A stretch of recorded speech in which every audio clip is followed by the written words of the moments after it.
In this video, we will share a few tips on how to spot fake news, how to react if other people are sharing misinformation, and how to approach all this in youth work settings. How to distinguish fact from fake news. 1. Reflect on your feelings before sharing. The first thing to keep in mind when you're on social media and scroll past a piece of news is that misinformation likes to exploit our emotions. When you see a piece of news that causes you to have an emotional reaction, such as laughter, anger, or sorrow, first take a minute to reflect. If something causes a visceral reaction, pause before your emotions take over and you share something immediately. If you see an article that looks really interesting to you, bookmark it until you have the time to read through it. 2. Read the comments. Scroll through the comments. Sometimes other readers have done some of the fact-checking work for you. People often say, whatever you do, don't look at the comments. But in reality, they can be a great fact-checking resource. 3. Do your own research. After browsing through the comments, it's time to do a few searches yourself. Even if something fits in with your worldview and it seems like it makes sense, don't take it at face value. Look for sources in the story. Use reverse image search to determine where a photo is from. Do a quick search about the story. Even before doing your own research, watch out for things which should start to make you skeptical.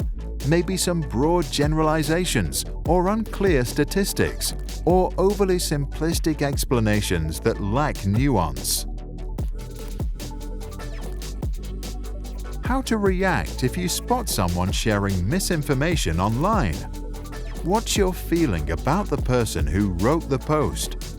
If you don't think the person is receptive to conversation, or if reading or engaging with their posts is affecting your mental health, there's nothing wrong with ignoring, blocking, or deleting them.